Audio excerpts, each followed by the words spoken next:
Alhamdulillahirrahmanirrahim.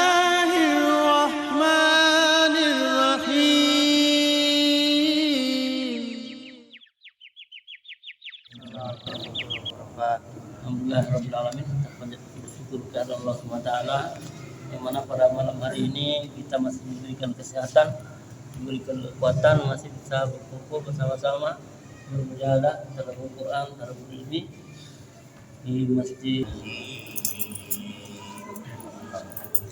Assalamualaikum warahmatullahi wabarakatuh. Waalaikumsalam warahmatullahi wabarakatuh. Bismillahirrahmanirrahim. Alhamdulillahirabbil alamin. Nahmaduhu wa nasta'inuhu wa nastaghfiruh wa na'udzu billahi min syururi anfusina wa min sayyiati a'malina. May yahdihillahu fala mudhillalah wa may yudlil fala hadiyalah. Asyhadu an la ilaha illallah wahdahu la syarikalah wa asyhadu anna Muhammadan abduhu wa rasuluhu la nabiyya ba'dah. Allahumma salli wa sallim ala sayyidina Muhammad wa ala ali sayyidina Muhammad. Fa ya ayyuhal hadirun rahimakumullah, usikum wa nafsi bitaqwallah faqad fazal muttaqun. Para hadirin jamaah majelis taklim yang saya hormati, alhamdulillah wa syukurillah bahwasanya pada malam hari ini kita masih diberi peluang oleh Allah Subhanahu wa taala sehingga kita semua dengan taufik Allah Subhanahu wa taala kita masih bisa melaksanakan kewajiban kita, yaitu thalabul ilmi. Mudah-mudahan kegiatan ini selalu kita laksanakan dan tiada henti-hentinya. Karena amalan kita yang salah itu akan divonis benar sama Allah apabila kita masih dalam rangka mencari ilmu, ya. Tapi kalau kita sudah tidak mau mencari ilmu, amalan ibadah kita yang salah jelas divonis Allah salah, tidak dibenarkan. Tapi kalau kita masih tahap belajar, insya Allah kesalahan kita dalam ibadah itu dimaafkan oleh Allah Subhanahu wa taala karena masih dalam tahap pencarian. Pada malam hari ini saya akan menerangkan masalah fikih, yaitu sunnah ab'adnya sholat, ya. Sunnah ab'ad itu atau sunnah muakkad dalam sholat adalah suatu sunnah yang harus dibayar dengan sujud sahwi apabila kita lupa melaksanakannya, ya. Bismillahirrahmanirrahim. Qala mu'allifu rahimahullahu ta'ala wa nafa'ana bihi wa bi'ulumihi wa amattana bi asrarihi wa a'ata alaina bi barakatihi, amin amin ya rabbal alamin. Bismillahirrahmanirrahim. Ab'adus sholati sab'atun. Sunnah ab'adnya sholat itu ada 7 macam, 7 perkara, ya. Sunnah ab'ad adalah sunnah muakkad, sunnah yang wajib dilaksanakan dalam sholat. Apabila kita lupa, maka sebelum salam kita wajib membayar dengan sujud sahwi. Al-awalu, adapun yang pertama yaitu at-tasyahudul awalu, tahiyat awal. Tahiyat awal atau tasyahud awal itu bukan rukun, itu adalah sunnah ab'ad. Makanya apabila kita dalam sholat yang 4 rakaat itu kan ada tasyahud awal. Apabila kita lupa tasyahud awal dan posisi kita sudah sempurna berdiri, maka kita tidak boleh duduk kembali melaksanakan tasyahud awal. Dan nanti karena itu merupakan sunnah, yang sunnah ab'ad hukumnya nanti sebelum kita salam dibayar dengan sujud sahwi. Subhana ma la yanamu wala yasjud, ya. Tasyahud awal adalah sunnah ab'ad. Ini wajib diketahui, ya.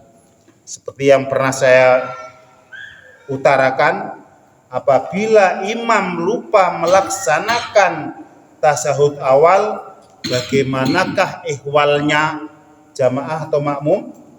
Makmum boleh ikut berdiri, boleh melaksanakan tahiyat awal. Sayogianya karena kita sudah bermakmum kepada imam, harus ikuti imam, ya. Yang kedua adalah waqu'udu, dan duduknya tasyahud awal itu adalah sunnah ab'ad. Yang nomor 3 adalah wassalatu ala nabi sallallahu alaihi wasallam, membaca sholawat kepada Nabi Muhammad sallallahu alaihi wasallam. Jadi seandainya kita sudah melaksanakan tasyahud awal tapi lupa membaca sholawat dalam tasyahud awal, maka kita harus sujud sahwi.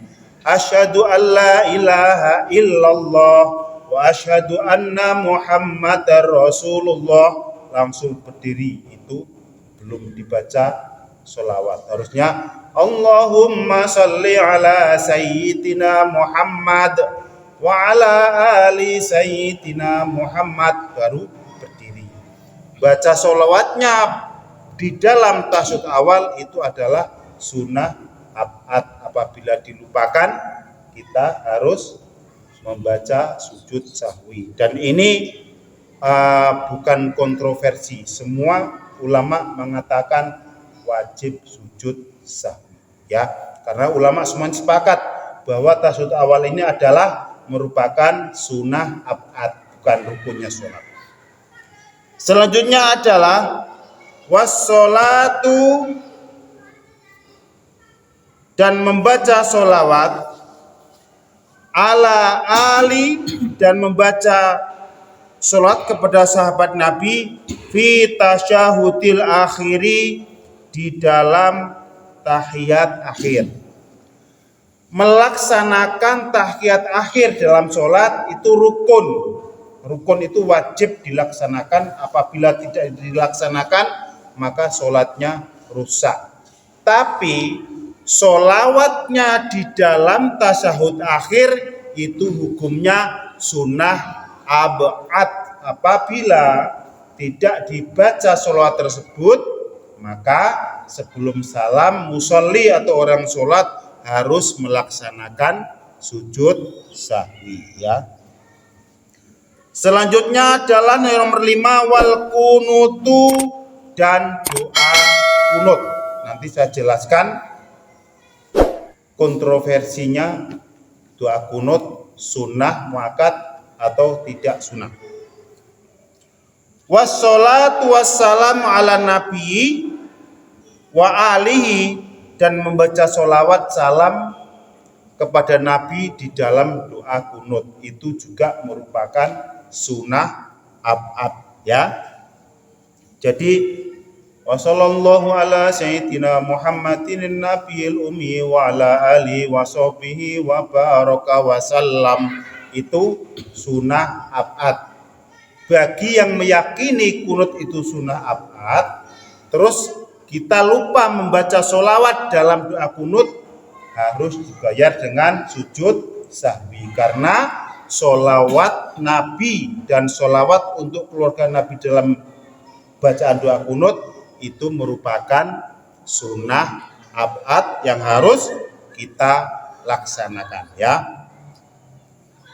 Sekarang saya akan menguraikan masalah kunut.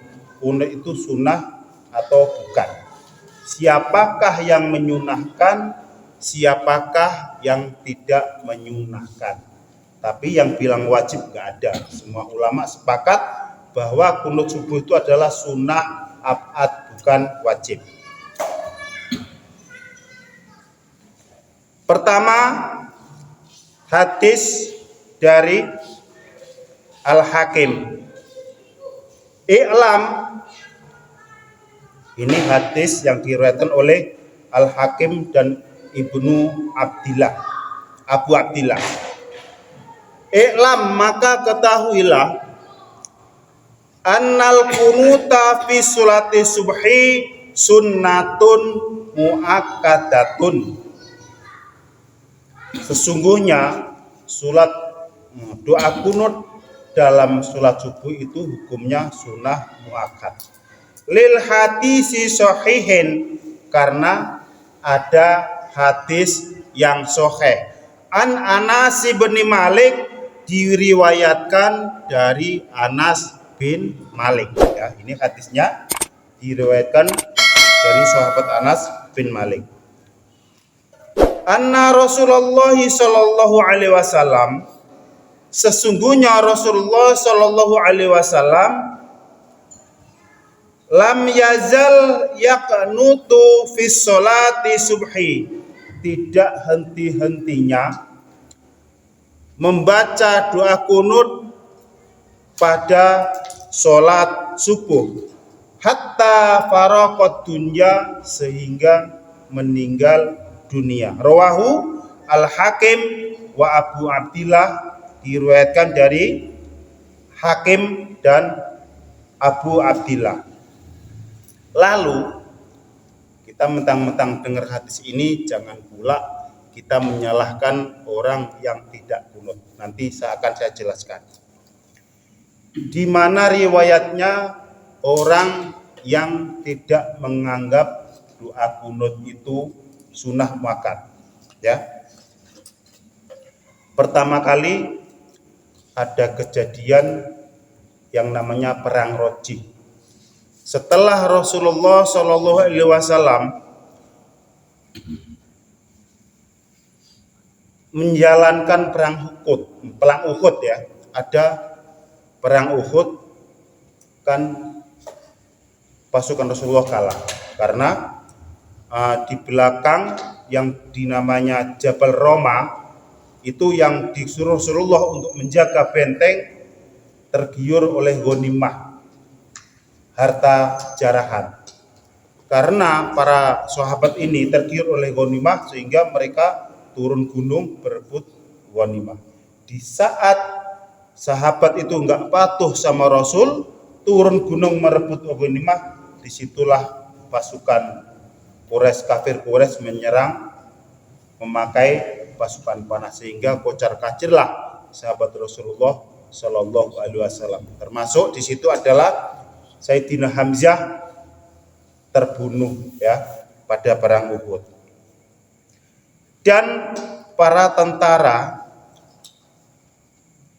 dari Bani Hudayl yang merasa menang pada perang Uhud tidak puas atas kemenangan tersebut, sehingga pada suatu hari, ya, orang Bani Hudayl ngasih surat ke Rasulullah, ya Rasulullah, di Hijaz Mekah banyak orang yang pada masuk Islam, kirimlah beberapa sahabat untuk mengajari orang-orang tersebut. Maka Rasulullah mengutus 10 sahabat, yang mana 10 sahabat ini adalah para sahabat yang ahli Quran, yang hafal Quran, yang ahli hadis, ya.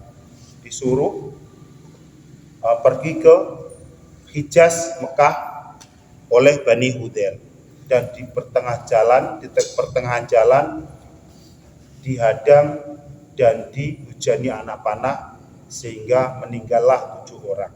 Ya, setelah 7 orang meninggal, tinggal 3. Yang 3 itu ditangkap menjadi tawanan perang, dibawa ke Mekah. Karena yang 1 melawan, dibunuh sekalian sama tentara Bani Hudayl. Dan tinggal 2, yang 2 itu adalah yang dinamakan mati disalib oleh orang Bani Hudayl. Setelah peristiwa itu terjadi, malaikat Jibril disuruh oleh Allah untuk mengabari Rasulullah bahwa utusanmu Rasulullah semuanya dibunuh oleh orang Bani Hudayl. Mulai saat itu Rasulullah Rasulullah sallallahu alaihi wasallam qanata syahron. Semenjak para utusan Rasulullah itu meninggal 10 orang itu, Rasulullah murka. Dan Rasulullah melaksanakan doa kunut selama sebulan. Yang mana doa tersebut karena sambil emosi Rasulullah adalah doa laknat. Melaknat orang-orang yang membunuh 10 sahabat tersebut. Karena itulah lalu Allah mengirim Jibril ke Rasulullah, dilarang membaca surat kunut yang konteksnya adalah melaknat. Walaupun yang dilaknat itu adalah orang-orang kafir Quraisy yang membunuh sahabat terbaik Rasulullah yang 10 orang itu. Itulah sebab-sebabnya kenapa doa kunut dilarang ya. Sebenarnya yang dilarang adalah kunut laknat itu. Jadi Rasulullah itu diutus ke dunia ini untuk rahmatan lil alamin. Walaupun orang tumbangkang, janganlah dilaknat ya. Jadi masalah kunut sunnah atau bukan itu sebenarnya masalah ijtihad. Bagi yang tidak mensahihkan hadis ini, mereka menganggap bahwa kunut itu tidak sunnah muakkad. Tapi Imam Syafi'i berijtihad bahwa doa kunut itu adalah sunnah muakkad. Kenapa?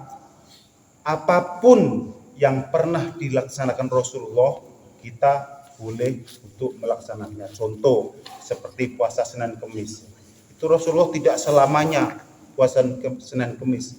Kadang puasa, kadang tidak. Dan kita disuruh mengikuti. Dan Rasulullah di sini diterangkan qanata Rasulullah sallallahu alaihi wasallam fi sholati subhi ya. Ba'da ruku'in fi raqatis saniyati. Jadi Rasulullah itu melaksanakan doa kunut ya setelah ruku di rakaat yang kedua. Dan ini setelah itu Rasulullah wafat, dilanjutkan wa Abu Bakrin wa Amrin wa Utsman radhiyallahu anhum, mereka semua melaksanakan doa kunut. Rawahu Darul Qutni wal Baihaqi wa Ibnu Majah. Jadi yang meriwayatkan ini adalah Darul Qutni, Imam Baihaqi dan sahabat Ibnu Majah. Juga sahabat Anas bin Malik. Kalau hadis sudah 4 yang meriwayatkan, ini dipastikan hadis itu hasan, hadis sahih ya. Jadi yang benar-benar sahih adalah rawahu sab'ah. Kalau yang meriwayatkan 7 dan ini sudah 4 ya. Artinya hadis ini bukan dhaif karena ada 4 sahabat yang meriwayatkan ya. Itulah hukum dari sholat dari doa kunut. Dan bagaimana tata cara kita membaca doa kunut? Apa dibaca jahar keras semua, atau separuh jahar, atau separuh sir apabila kita menjadi imam? Imam Syafi'i di sini menerangkan, ketika imam membaca doa yang doanya adalah, doa itu ada 2 macam Bapak ya. Satu doa masalah ya, keduanya doa mahabbah. Contohnya gini, Allahumma hdini fi man hadait wa afini fi man afait. Ini adalah doa permintaan ya. Itu namanya doa masalah. Kita punya masalah bahwa kita ini bisa tergelincir, makanya kita minta petunjuk kepada Allah Subhanahu wa taala. Dan setiap doa itu ada doa masalah, ada doa mahabbah. Doa mahabbah itu doa memuji, ya. Allahumma hdini fi man hadait, wa afini fi man afait, wa tawallani fi man tawallait, wa barik li fi ma a'tait, wa qini bi rahmatika syarra ma qadait, fa innaka taqdi wa la yuqda alaik. Ini masuk pada doa mahabbah, al-madhu, memuji Allah. Dan di saat imam membaca fa innaka taqdi wa la yuqda alaik fa innahu la yadhillu man walait, makmum tidak boleh bilang amin. Makmum harus membaca itu juga, ya. Jangan bilang amin karena itu bacaan lagi dalam konteks memuji Allah Subhanahu wa ta'ala. Walaupun imamnya membaca jahr, kita harus mengikuti bacaan tersebut. Jangan bilang amin. Karena doa itu yang tadi saya bilang, dalam Fatihah pun itu doa ada dua macam, doa masalah dan doa mahabbah. Alhamdulillahirabbil alamin, arrahmanir rahim, maliki yaumiddin, iyyaka na'budu wa iyyaka nasta'in. Ini doa mahabbah. Isinya apa? Al-madhu, memuji Allah. Ihdinas siratal mustaqim. Baru ini doa permintaan, ya Allah, berilah kami petunjuk yang lurus. Siratal ladzina an'amta 'alaihim ghairil maghdubi 'alaihim waladdallin. Amin. Jadi dalam doa itu kita harus tahu teksnya, ya. Kapan doa itu doa masalah kita, kapan doa itu memuji Allah, ya. Dan hakikatnya dalam sholat itu adalah doa. Doa itu ada yang doa masalah kita meminta sama Allah, ada yang doa memuji. Karena di dalam doa kita diwajibkan diawali dengan memuji Allah. Hamda yuafi ni'amahu wa yukafi'u mazidah, itu adalah memuji Allah. Baru setelah memuji Allah, sholawat kita baca, baru apa permintaan kita, ya. Itulah Bapak hukumnya kunut. Jadi kita itu tidak boleh saling menyalahkan. Dalilnya sama kita yang kunut sama yang tidak kunut, dalilnya sama. Cuman yang tidak menyunahkan kunut itu menganggap bahwa dalil itu tidak sahih, adalah dhaif. Sementara Imam Syafi'i berkata bahwa itu sahih, ya. Imam Tirmidzi juga mengatakan sahih, ya. Imam Bukhari juga mengatakan sahih. Jadi hidup itu pilihan, kita mau ikut yang mana, ya. Untuk persatuan umat kita tidak boleh saling menyalah-nyalahkan yang tidak kunut atau yang tidak kunut. Toh tidak ada diterangkan dalam hadis manapun batalnya sholat adalah meninggalkan kunut, tidak ada, ya. Dan tidak ada juga batalnya sholat melaksanakan doa kunut, tidak ada. Terus selanjutnya Allah membolehkan di dalam sholat itu kita menambah doa, tapi dengan pakai bahasa Arab, jangan pakai bahasa Indonesia.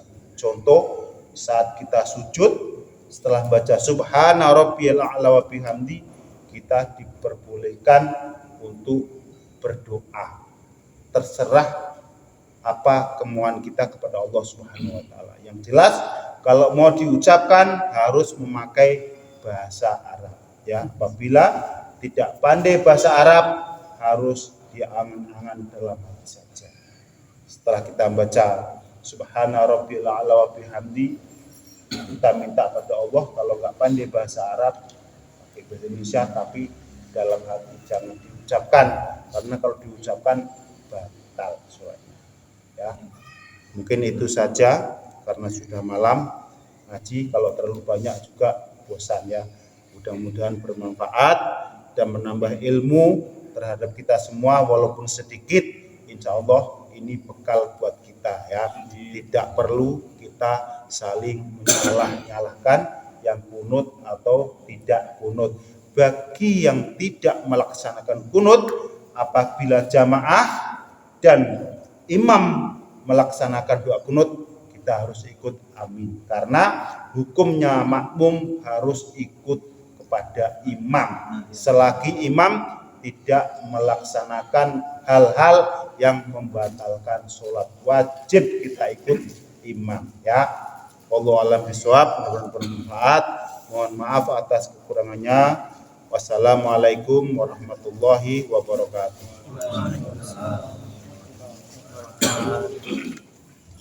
Alhamdulillah, kita sudah sama-sama ada guru Quran, ada guru ilmu. Mudah-mudahan apa yang disampaikan oleh Ustaz tadi menambahkan ilmu kita, dan mudah-mudahan akan mendapatkan keridhaan Allah Subhanahu wa taala dan akan menjadi ladang amal buat kita semua. Pertemuan kita cukup dulu sampai sekarang. Kita sama-sama tutup dengan doa kafaratul majlis. Subhanallah. Assalamualaikum warahmatullahi wabarakatuh. Waalaikumsalam. Sadaqallahul azim.